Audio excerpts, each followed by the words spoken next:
So as the title of the video suggests, I'm going to do things a little bit different. Just give y'all a glimpse behind the scenes of what it's like for me to go out there and fish, how I get everything prepared. I mean, just the things that you all do.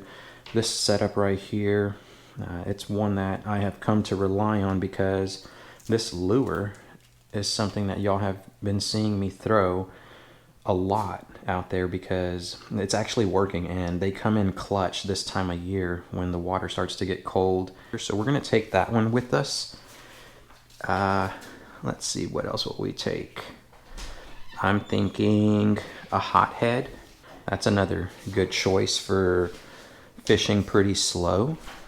And look at this right here. These are some small little tubes. These are awesome.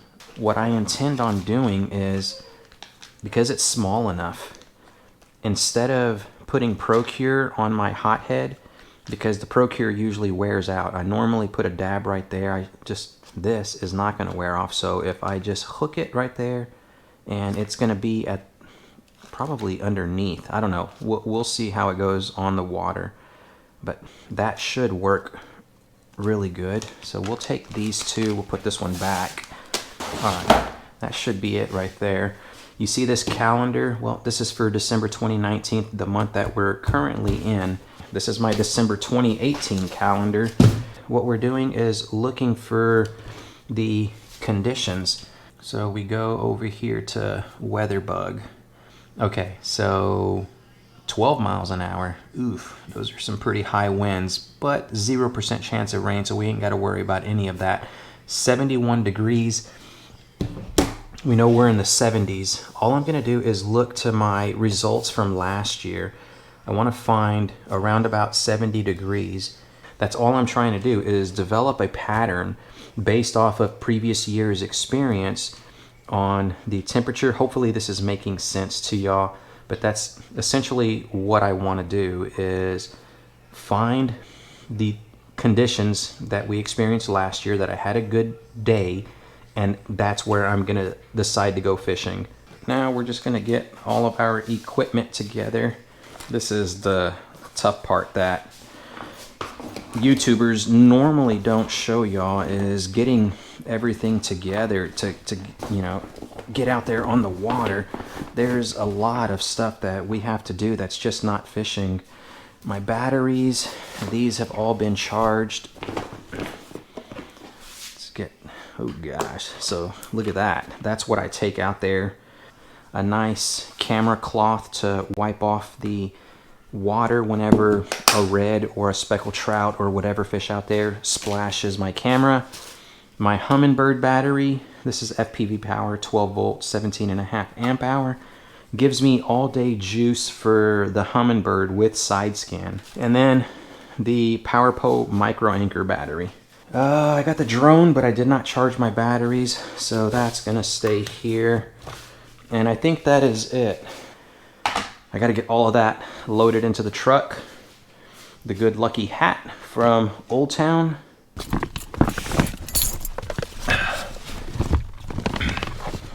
All right, now get this bad boy loaded up onto the truck.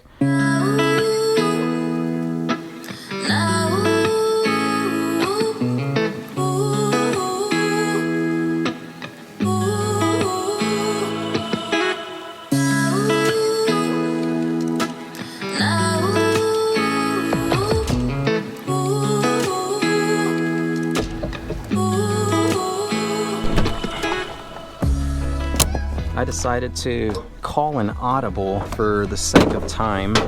We're now fishing a marsh system that's located in West Bay, Galveston, and that wind is really blowing 17 miles an hour out of the south-southwest. Let's get our intro knocked out and film some B-roll really fast. Get the big camera out. Gotta plug in our microphone. Turn it on. Everything is good. The lens is clean. All right, let's get this out of the way. Hello everyone, and welcome to MDLR Fishing. My name is Mark. Okay, let's make sure we got an intro. And the audio is working? Okay, that's good. We'll go ahead and get some B-roll now. Get the power pole because it's definitely gonna come in clutch today for the high winds. Let's get this side. That's a better angle. Get a shot of the net. We haven't shown our fishing net in a while. The boga grip. Let's put the camera back away. Here we go. Let's get her launched. All right, that's deep enough. Put our Mirage Drive down. Let's get the Humminbird up and running. And what I'm doing right now is something that I do for my patrons. I gotta go back to WeatherBug, take a screenshot of what the conditions are for the day, screenshot that, and now we'll take a picture of the water temperature. Now we're gonna start our hunt for the fish. And this part right here is what y'all rarely ever see because it takes so long to find them. But let's get at it. I'm gonna put a timestamp at each clip or every few series of clips just so that y'all can see how long it truly takes. So here's where I would basically jump into action and say, okay, everyone, we are gonna start things off with what we left off with on the last fishing video. Nice. What I'm doing right now as I'm transitioning from a drain to my next fishing spot, I don't want to waste too much time on a bank like this, although along the grass and the bank line, that's where you're going to find the majority of your fish. I want to key in on visual signs that let me know that there are fish in the area, and that's going to be nervous bait, bait fish jumping right next to the bank, looking for birds along the bank because they could be possibly feeding on bait fish that are jumping up because there's game fish pushing them up against it. Those are the things that I want to key in on. And if I come to a choke point where the marsh itself drains out into the bayou, just the way we did back there on our first cast, that's what I want to look for.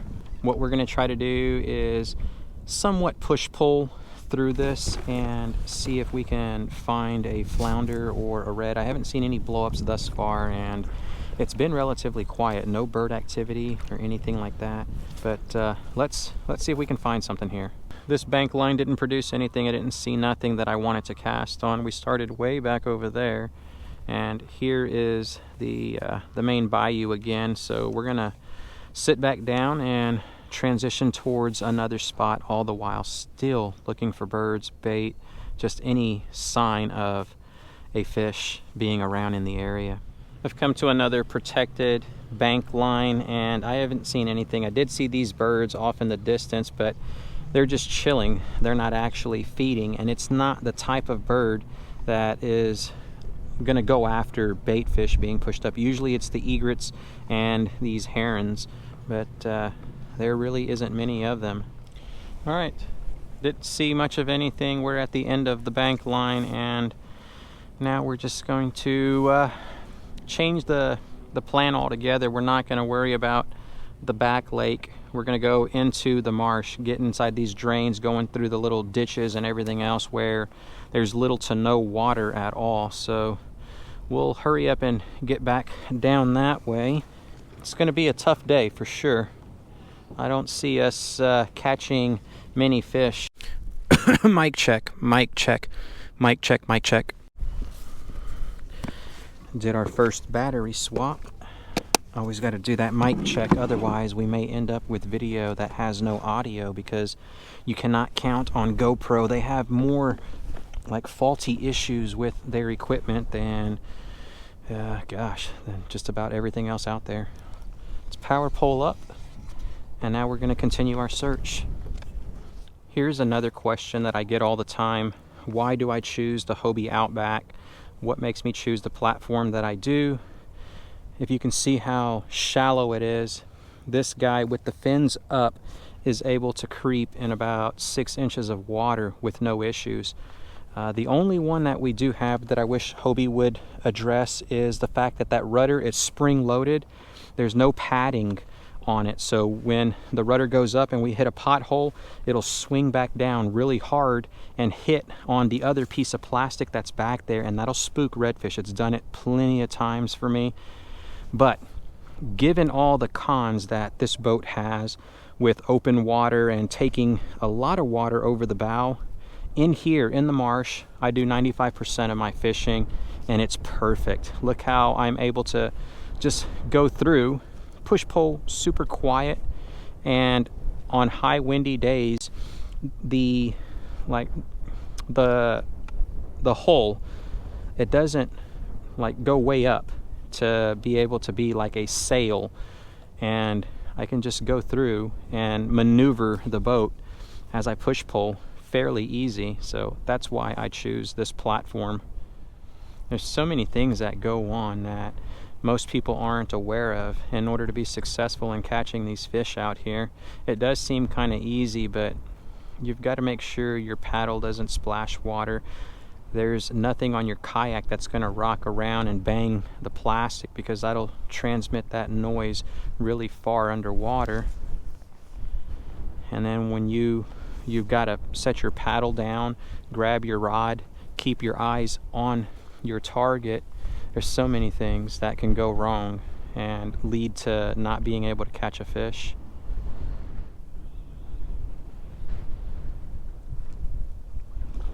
Oh, there we go. You see that? That's what we're looking for. So I know he's in there. Oh yes, I can see his back. There we go. Let's put this down. You see that? That's what we're looking for. He's on his way over here to me somewhere, probably. Oh, I just spooked him. Let's get down. Let's get down. Maybe he didn't see me. Right there. Try to lead him. Got him. Oh, we just missed that guy. I didn't get the hook set. Whew. That's what you got to do, though. Hunt these fellas down, and when opportunity presents itself, you just get into action with it. And let's just repeat now. Wow. It's the first sign of a redfish. That was definitely a slot, too. Let's continue looking for these guys. We've made it to the marsh that I want to fish, so let's get up and start our push pulling process. It is shallow through here right now, but we'll give it a good go. You got a lot of stingrays out here. If they were a prized fish, I mean, look how easy that is. They're not really scared as long as you're moving slow. There's another one right here in front of us. If it was only something that everybody would love to catch, you'd have a good shot at getting them. Look how close we can get to these guys without spooking them. Just going along his merry way. Spooked him right there. Oh, look at that huge, massive crab. That is worthy of showing you guys. I want to catch something before the day ends. We're in the back lake, right up against the road, and I haven't seen much of anything. There's been a bit of mullet horsing around, making a boil on the surface of the water. We've got like maybe 6 inches, 6 to 7, somewhere around there, and it's enough to push pull through this super slow. I haven't seen anything. There has been zero opportunity, with the exception of the one earlier. That is it. This is the end of the line right here because it's super shallow. I don't see any way to get further back there without having to get out of the kayak and drag it. So we're going to turn right back around. I'm going to mark this spot on my Google Maps to show y'all the trek that I took, which is what I show my patrons, how far I go and where I catch fish and stuff like that. So we'll pull out our phone and mark that on Google really fast before I start heading back.